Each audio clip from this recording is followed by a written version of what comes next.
আসসালামু আলাইকুম প্রিয় ভিউয়ার্স, আশা করি সকলে ভালো আছেন।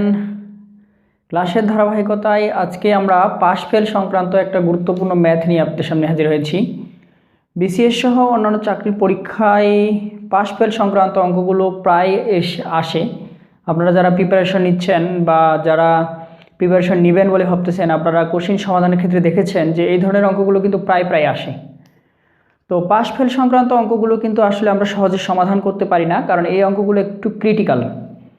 তো আজকে আমি আপনাদের ধারাবাহিকভাবে দুইটি টেকনিক শিখিয়ে দেব, যে টেকনিকের মাধ্যমে পাস ফেল সংক্রান্ত যে কোনো অঙ্ক সমাধান করতে পারবেন নিমিষেই। তো দুটি টেকনিকের মধ্যে আজকে আমরা একটি টেকনিক নিয়ে কথা বলবো। আজকে আমরা কথা বলবো, এখানে বোর্ডে আমরা একটা অঙ্ক লিখে রেখেছি যে কোনো পরীক্ষায় 80% গণিতে, 70% বাংলায় পাশ করলো, উভয় বিষয়ে পাশ করলো 60%। অর্থাৎ এখানে কিন্তু প্রশ্নটা করছে যে কোনো পরীক্ষায় 80% হচ্ছে গণিতে, বাংলায় হচ্ছে 70% পাশ করলো এবং উভয় বিষয়ে পাশ করলো 60%। এখন প্রশ্ন হচ্ছে যে উভয় বিষয়ে শতকরা কতজন ফেল করেছে। এই ধরনের অঙ্কগুলো কিন্তু প্রায় আসে। তো এইখানে সবার প্রথমে বা এই ধরনের অঙ্কগুলো যখন পরীক্ষায় আসবে, সবার প্রথমে যে জিনিসটা খেয়াল করবেন সেই জিনিসটা হচ্ছে যে উভয় বিষয়টা কি অবস্থায় রয়েছে। যদি উভয় বিষয় ফেল থাকে, বাকি বিষয়গুলো পাস থাকে, তাহলে টেকনিকটা অন্যরকমের। আর যদি দেখেন যে উভয় বিষয়টি পাস এবং বাকি বিষয় বা অন্যান্য বিষয়গুলো পাস, বা উভয় বিষয়টি ফেল বা অন্যান্য বিষয়গুলো ফেল, অর্থাৎ একই রকমের যদি থাকে, অর্থাৎ উভয় বিষয় যা থাকবে অন্যান্য বিষয়গুলো যদি একই রকমের থাকে, অর্থাৎ উভয় বিষয় যদি ফেল থাকে এবং অন্যান্য বিষয়গুলোও যদি ফেল থাকে, তাহলে খুব সহজেই আমরা পাশের হার বা ফেলের হার পাশের হার নির্ণয় করতে পারবো।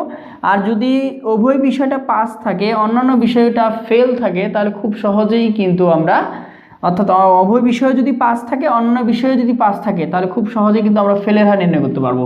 কিন্তু উভয় বিষয় যখন ফেল থাকবে, অন্যান্য বিষয়গুলোও যখন ফেল থাকবে, সহজেই পাশের হার নির্ণয় করতে পারবো। খুবই ইজি একটা টেকনিকে।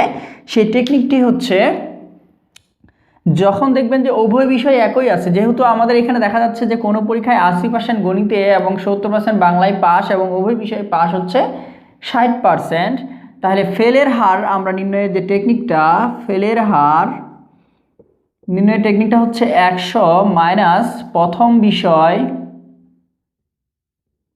যোগ দ্বিতীয় বিষয়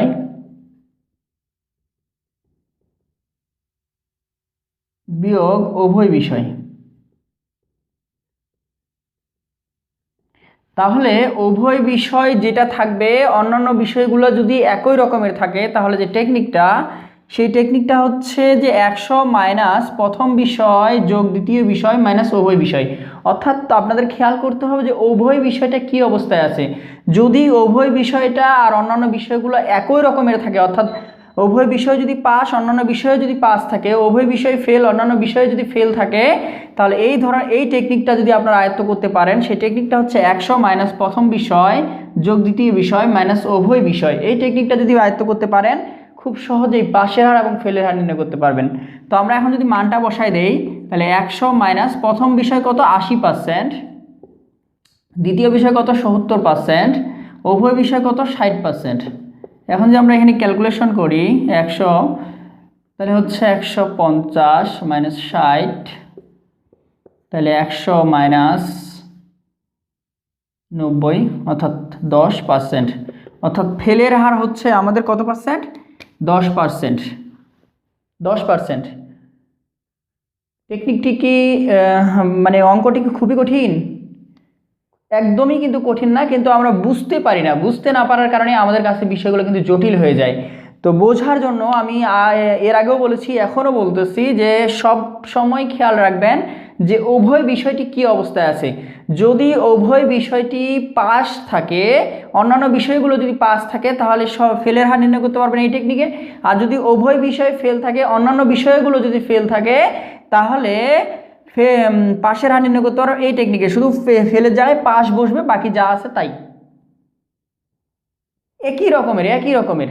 তো এর পরের ভিডিওতে আমরা উভয় বিষয় যদি অন্যরকম থাকে, অর্থাৎ আলাদা আলাদা বিষয়গুলো মনে করেন পাস, উভয় বিষয়ে ফেল, এই টাইপের যদি অঙ্ক থাকে এর পরের ভিডিওতে আমরা আলোচনা করব। তাই ভিডিওগুলো ধারাবাহিকভাবে দেখার চেষ্টা করবেন, কারণ আমরা প্রত্যেকটা ভিডিও প্রায় সিরিয়ালি প্রত্যেকটা ভিডিও নিয়ে আলোচনা করি, অর্থাৎ পাস ফেল সংক্রান্ত যে যত ধরনের ম্যাথ আসে আমরা ধারাবাহিকভাবে কিন্তু ভিডিওগুলো আপলোড করব। তো টেকনিকটি কেমন লাগলো তা অবশ্যই আমাদের ইউটিউবের কমেন্ট বক্সে কমেন্ট করে জানাবেন, এবং আমাদের এই চ্যানেলটিতে যারা আপনারা একবারে নতুন দর্শক এখনও সাবস্ক্রাইব করেনি তারা এখনই সাবস্ক্রাইব করে পাশে থাকা বেল বাটনটি বাজিয়ে দিন। আর যারা ইতিমধ্যে সাবস্ক্রাইব করেছেন এবং আমাদেরকে সাপোর্ট দিয়ে আসতেছেন তাদেরকে অসংখ্য ধন্যবাদ।